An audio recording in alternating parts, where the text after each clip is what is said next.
Okay. Welcome to my YouTube channel. So in this YouTube channel, I'll solve entrance exam problems or በየዓመቱ የሚወጡ ጥያቄዎችን ሚክስ እያደረገው ጥያቄ እንዴት ሶልቭ ማድረግ እንደምትችሉ እና በቀላሉ ጥያቄውን እንዴት አፕሮች ማድረግ እንደምትችሉ በካልኩሌተር ማካፈል ማትችሉትን እንዴት በቀላሉ አፕሮች ማድረግ እንደምትችሉ ያንንም ቴክኒክ በመጨመር የፊዚክስ የማትስ ጥያቄዎችን በዚህ የዩቲዩብ ቻናል እናያለን።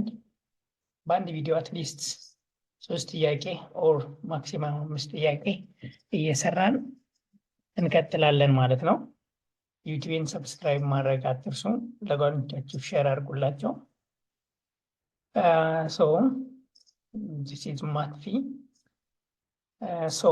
Kinematics ላይ ነው የጀመርኩት። I think ወቅቱ አሁን kinematics ፓርት ላይ የምትደርሱበት ይመስለኛል for your model exam or something. So I will come for vector, grade 11 chapter 1, dynamics, rotational motion, ሁሉንም ፓርት ከበር አደርጋለሁ ማለት ነው። ስለዚህ kinematics እንጀምራለን። ወደ መጀመሪያው ጥያቄ ሲሄድ የመጀመሪያው ጥያቄ ምንድነው የሚለው?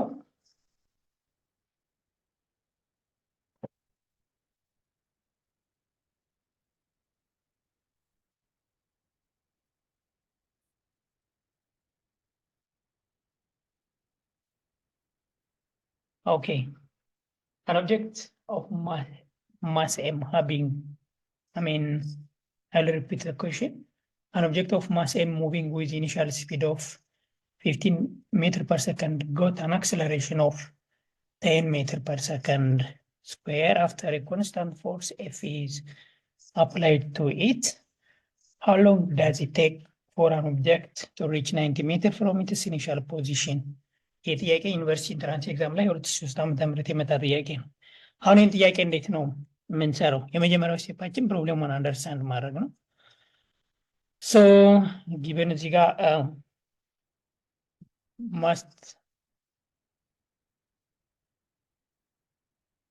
ማስ ተሰጥቶኛል።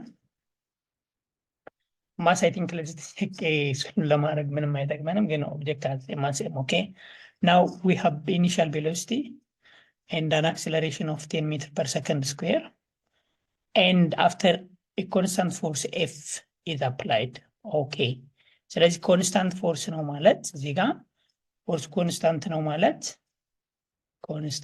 ማለት in other words acceleration constant ነው ማለት ነው።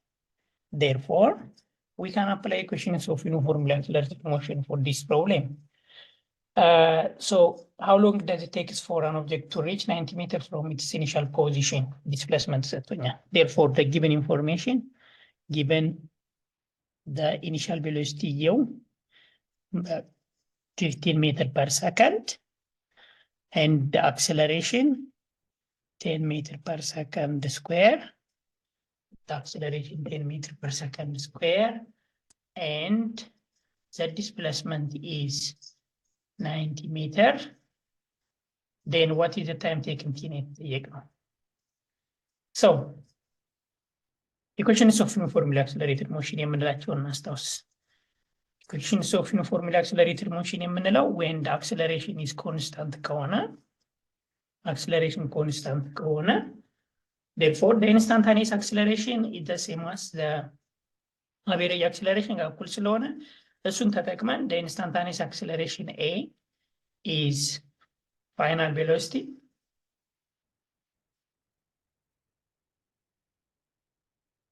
velocity minus initial velocity over t ነው። from this ክሪክሮስ አድርገን final velocity u ማለት u plus acceleration times t ነው ማለት ነው። velocity at any time t ማለት initial velocity plus acceleration times t ነው ማለት ነው። The second equation, the speed change የሚያደርገው with the speed change uniformly change ስለሚያደርግ average velocity ስንፈልግ the initial velocity plus final velocity over 2 ነው ማለት ነው። ይሄንን የምንጠቀመው መቼ ነው? አክሰለሬሽን ኮንስታንት ብቻ ሲሆን ነው ማለት ነው። therefore displacement ማለት average velocity times t ስለሆነ therefore the displacement is u plus b over 2 times t ይሆናል ማለት ነው። the second equation is of uniformly accelerated motion. This is the first equation, this is the second equation. Then when we substitute for the final velocity b here, this equation, we will get the displacement, the third equation. For the third equation, ut plus half at square አገኛለሁ and for the fourth equation bt minus half at square አገኛለሁ. For the fifth equation b square equal to u square plus twice of acceleration times distance አገኛለሁ ማለት ነው። then በተሰጠን ኢንፎርሜሽን መሰረት እነዚህ ከሶስቱ ኢኩዌሽን አንደኛው ጥያቄውን ሶልቭ ያደርግልኛል። ኦኬ ሌትስ ቼክ ዲስ ዋን there is no final velocity, there is no time t ስለዚህ ሁለት አናውናለኝ እዚህ ጋር ያ የሆነኝ ማለት ነው። እዚህ ጋር ስንመጣም ታይም እና ቢን ስለማናቅ ሁለት አናውናለኝ። ሶስተኛ ኢኩዌሽን ጋር ስመጣ ግን we have the displacement s አለኝ፣ initial velocity አለኝ፣ acceleration አለኝ። የማላውቀው ምን ነው ታይምን ብቻ ነው ማለት ነው። ስለዚህ using this equation ፕሮብሌሙን ሶልቭ ማድረግ እችላለሁ ማለት ነው። therefore displacement ማለት the initial velocity times t plus half at square አለኝ then the displacement is 90 meter is equal to the initial velocity 15 times t plus half acceleration is 10 times t square ይሆናል ማለት ነው። now 90 equal to 15t plus 5t square ይሆናል ማለት ነው which is the same as 5t square plus 15t minus 90 minus 90 equal to 0. Let the quadratic equation only ማለት ነው። then let's simplify the equation. complicated የሆነ ቁጥር thing ከምታደርጉ let's divide both sides by 5 therefore this is t square plus 15 divided by 15 ለ5 ታካፍሉ 3 ይመጣል 3t minus 9 ለ5 ታካፍሉ 18 ይመጣል equal to 0. now this is the quadratic equation. አደምረው 3 ተባሰው ኔጌቲቭ 18 የሚሰጡ ቁጥሮች ስንትና ስንት ናቸው? 6 እና -3 መውሰድ ይችላሉ። t square plus 6t minus 3t minus 18 equal to 0. ፋክተራይዝ ስናደርግ t የጋራው ስጄ t plus 6 minus 3 እዚህ ጋር የጋራ መውሰድ ይችላል። t plus 6 equal to 0. now t plus 6 is common, therefore t plus 6 times እዚህ ጋር t ያለኝ minus 3 equal to 0. then t product ሩልን እንጠቀማለን t equal to minus 6 or t equal to 3 ይሆናል ማለት ነው። time cannot be negative, ስለዚህ this cannot be the answer. therefore the correct answer is time equal to 3 seconds ይሆናል ማለት ነው። the correct answer is c ይሆናል ማለት ነው። 3 seconds ይሆናል ማለት ነው። ጥያቄ ካላችሁ ኮሜንት ላይ መጻፍ ትችላላችሁ። if you need summary about this equations of uniformly accelerated motion based on your comment, I'll give you a summary next time. So let's solve another question. Question 2, but I have to clear. And ማጥፋት አለብኝ እንደሚሰራ ነው ማለት ነው።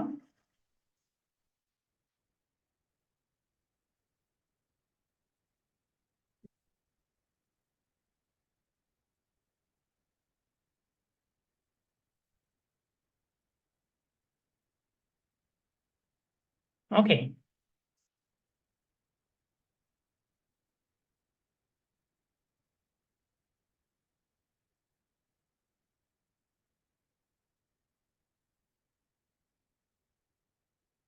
okay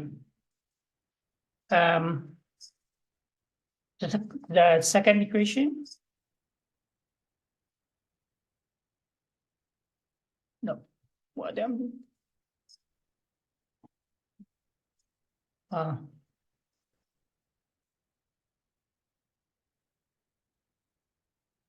Okay, now the second question, the x and y coordinates of a particle at any time t is given by x equal to 90 plus 5t squared and y equal to 5t plus 8, where x and y are in meters and t is in second. The acceleration of the particle at t equal to 5 seconds is nominal. Okay, so this is two-dimensional motion now, no? Therefore, given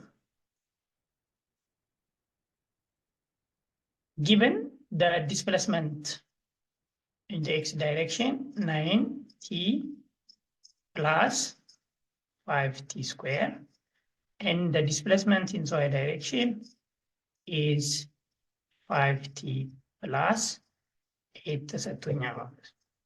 then የተጠየቁት ምንድነው? acceleration at time t equal to 5 seconds ነው። so what is acceleration? ስለዚህ ወደ ካልኩለስ ልንሄድ ነው ማለት ነው። ካልኩለስ ካልኩለስን በደንብ ካወቃችሁ ፊዚክስ ጥያቄዎችን አብዛኞቹን ሶልቭ ማድረግ ትችላላችሁ using the knowledge of calculus። ስለዚህ velocity ብንፈልግ for example here velocity ብንፈልግ for the x direction, velocity as a function of time t ማለት derivative of displacement with time t ማለት ነው። therefore in derivative ስናደርግ you know already the derivative of this is polynomial function ስለሆነ x powers of n derivative ብትባሉ which is the same as n x powers of n minus 1 ነው ማለት ነው። then እሱን apply ስናደርግ 9 derivative ስናደርግ 9 እናገኛለን plus 5t square derivative ስናደርግ 10t እናገኛለን ማለት ነው። this is velocity in the x direction ነው ማለት ነው። now what is acceleration in the x direction? acceleration ማለት ደግሞ the second derivative of the displacement or the first derivative of the velocity ነው ማለት ነው። by dt n derivative ስናደርግ ምን እናገኛለን? 10 meter per second square እናገኛለን ማለት ነው። again let's go for y. velocity in the y direction ስንፈልግ velocity in the y direction ማለት dy by t ይሆናል ማለት ነው። when we derivate this ምን እናገኛለን? this is constant, the derivative is 0, 5 derivative ስናደርግ 5 እናገኛለን። and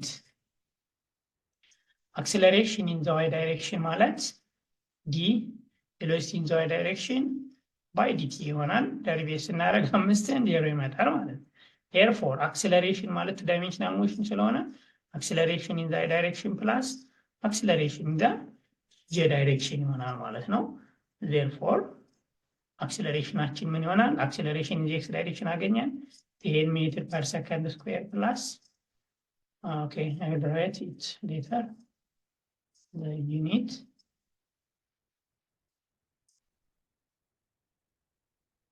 n in the I plus 0 in the j meter per second ይሆናል። ስለዚህ 0 ስለሆነ ወደ y direction just acceleration ምን ይሆናል ማለት ነው? n I meter per second ይሆናል። ወደ x ብቻ ነው ወደ y 0 ነው ማለት ነው። then magnitude ስንፈልግ magnitude of this acceleration is 10 meter per second square ይሆናል ማለት ነው። therefore the correct answer is b ይሆናል ማለት ነው። ኦኬ እዚህ ላይ ጥያቄ ካላችሁ ኮሜንት ላይ ማስቀመጥ ትችላላችሁ፣ መልስላችኋለሁ ኮሜንት። and let's go for the third equation or ወደ ሶስተኛው ጥያቄ እንሂድ። ሶስተኛው ጥያቄ ጋር ስንመጣ okay I have to clean this.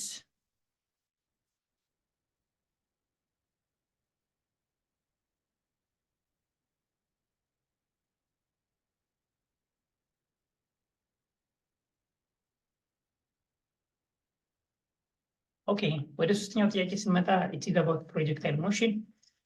okay projectile motion የምትፈልጉ ከሆነ ሌክቸር 5 ደቂቃ 10 ደቂቃ ሌክቸር ሌላ ጊዜ መስጠት እችላለሁ፣ ግን አሁን ጥያቄውን ብቻ ነው መስራት የምፈልገው። ስለዚህ projectile is fired at 60 degree with the horizontal at the highest point of its path. The vertical component of its velocity is momentarily 0. What is the magnitude of its acceleration at this point? Okay, when we talk about projectile motion, it is a two-dimensional motion. here x አለኝ y አለኝ so if the projectile is projected with an angle theta from the horizontal ብናደርግ ስለዚህ projectile ምንድን ነው ስንል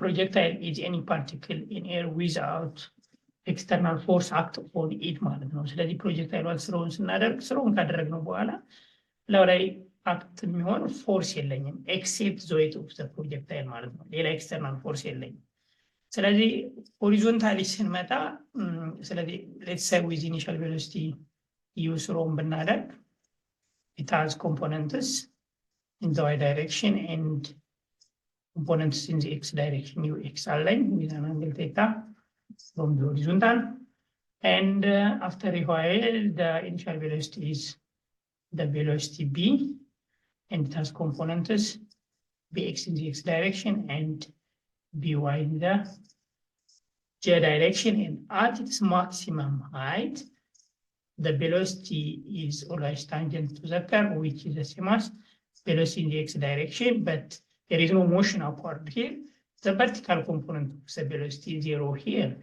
not the velocity is 0 at maximum height እዚህ ጋር መጠንቀቅ አለባችሁ at maximum height is the velocity of the projectile 0 ተባሉ false ነው ማለት ነው the vertical component of the velocity ነው 0 የሚሆነው velocityችን ከማን ጋር እኩል ይሆናል ከሆሪዞንታል ኮምፖነንት ኦፍ the velocity ጋር እኩል ነው የሚሆነው downward ስንመጣ as components bx horizontally and there is a velocity here downward dy አለኝ ያለ ይቀጥላል okay motionን separate አድርገን ስናይ okay the summation of force horizontally ብንመጣ horizontal component of the projectile motion the summation of force in the x direction is 0 no because there is no force external force acting on the system ብለናል which is the same as mass times acceleration in the x direction no mass cannot be 0 therefore ለማስ ማካፈል ይችላል acceleration in the x direction 0 ነው ማለት ነው using the definitions of acceleration ደግሞ acceleration ማለት the rate of change of velocity ስለሆነ bx minus ux over t ነው which is 0 ይሆናል velocity in the x direction constant ይሆናል ማለት ነው bx equal to kux ጋር እኩል ይሆናል actually ux ማለት u ስቴታ ነው ማለት ነው and there is no acceleration in the x direction velocity constant ነው ማለት ነው horizontally when we talk about the vertical component of the projectile motion the summation of force in the y direction is mass times gravity where m is the mass of the projectile and g is acceleration to gravity ነው ማለት ነው ስለዚህ which is the same as mass times acceleration in the y direction ነው ማለት ነው therefore there is an acceleration in the y direction that acceleration is acceleration due to gravity the acceleration due to gravity is how much 10 meters per second square ነው ማለት ነው ስለዚህ the acceleration always act የሚያደርገው downward ነው the projectile motion ላይ and at maximum height the velocity is perpendicular to the acceleration and at maximum height or throughout its path the acceleration of the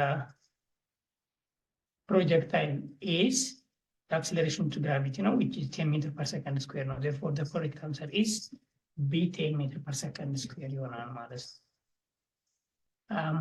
okay let me see your comment on the 3 questions and I'll continue on another question next time if you like